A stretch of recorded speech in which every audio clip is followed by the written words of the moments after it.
in a photoelectric experiment, we have a 100 watt light. Okay, so this power equals to 100 watts.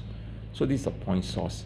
It emits light of 600 nanometer in all direction. Okay, and land on a metal target 4 cm square, and the source, right, is 50 cm from the target metal.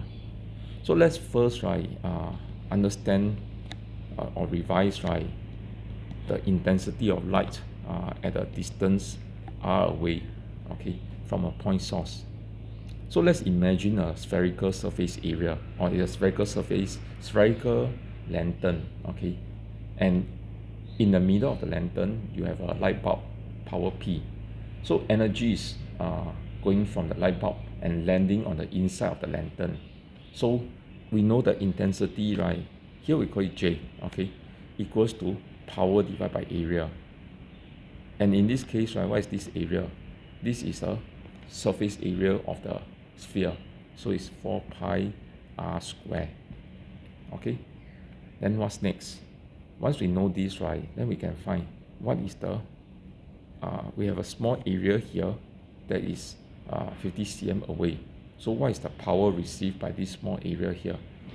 So the power received, right, is simply equals to the intensity times this area, and let's call it S. Okay, so it's actually power of source over 4 pi r square times the area S. Yeah. And how does the light, right, deliver this power?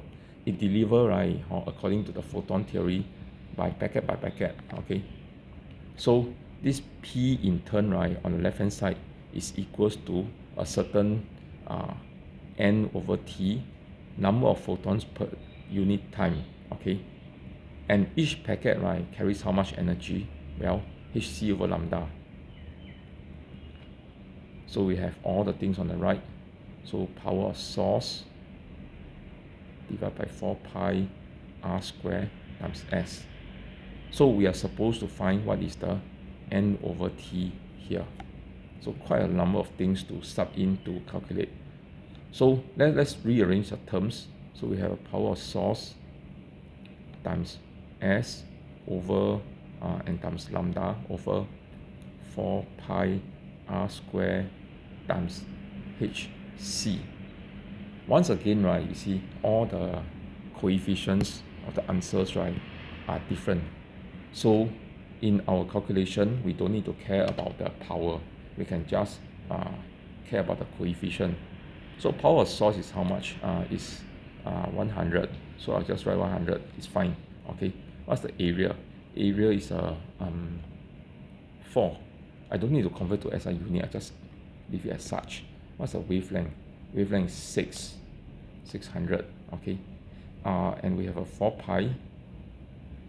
We have a r square. The r is 50. So just call it 5 square. Okay. Times the 6.63 times the 3. So let's punch in the calculator. I get 0.384. Okay. So that corresponds to option A.